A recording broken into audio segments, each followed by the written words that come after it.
So what we're going to do here is we're going to create a part tracking program using a user-defined tag. Okay. So the first thing I did is I came over to data types, user-defined, and I created a user-defined tag, a UDT. So apparently what this UDT has is a part number, and then it's going to indicate whether there's some red on it, some green on it, some yellow on it.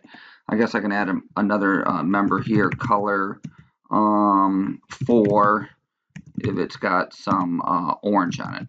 Okay, and then that'll be a Boolean right there.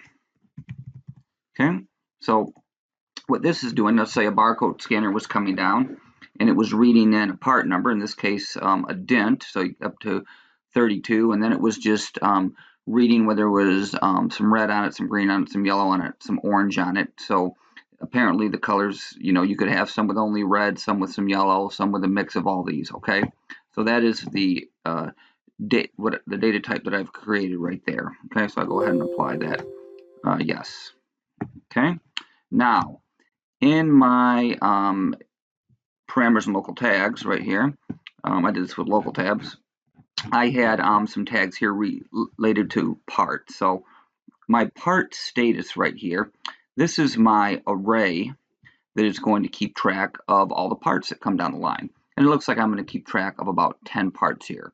And so you'll notice when I went to data type, my part tracking, because that's a user-defined data, it's now a type of tag, just like there's timer tags and Boolean tags and control tags.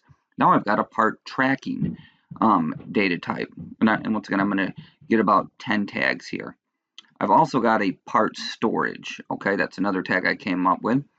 And it's also of the data type tracking. So I have part storage, and part status is my array, where I'm going to stack up all my part storage numbers as it comes through. Okay, so if I come to my UDT right here, I'm going to load up right here.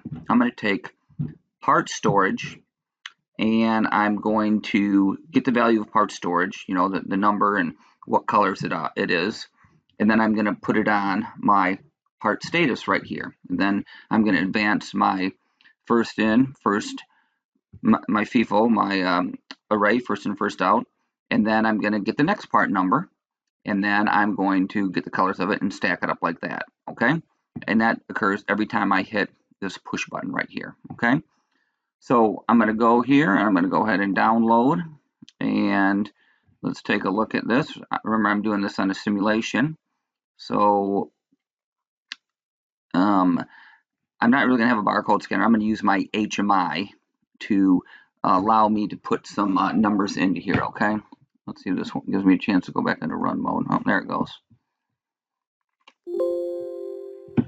Okay, we're going to have a lot going on here. So we're going to get rid of this. We're going to minimize this.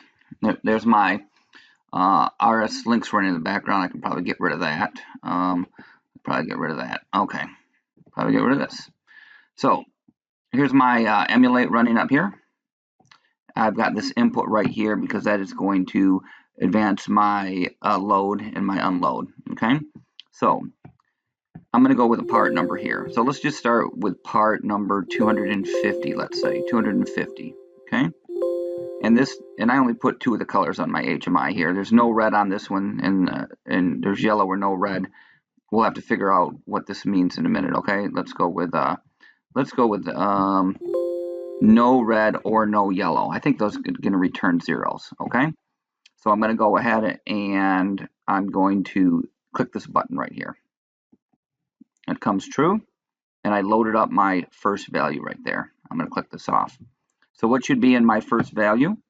If I go to my tags, and I go and I look at my array here, which was part tracking or something I had here.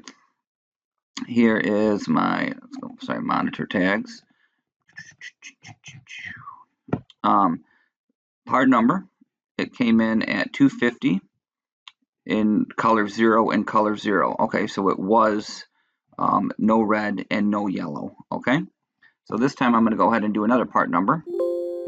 Let's advance it. Let's say the next part number came down was 251, and let's say this one had some red on it.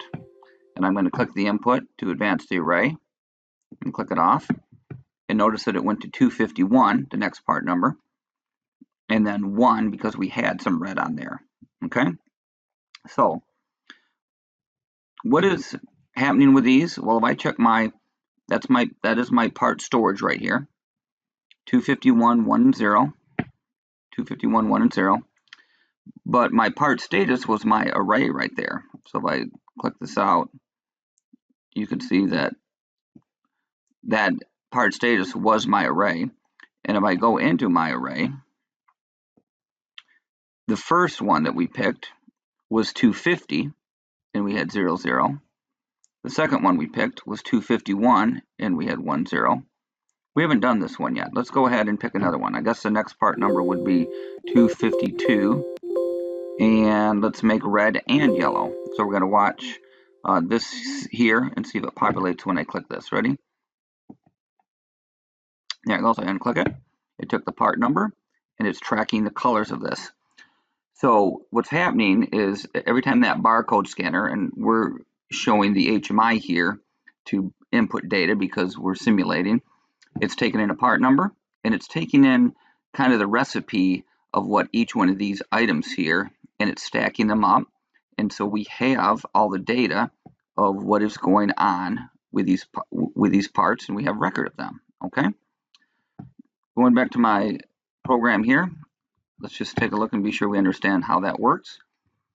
It is taking in part storage, and my part storage is a tag, but it is a user-defined tag.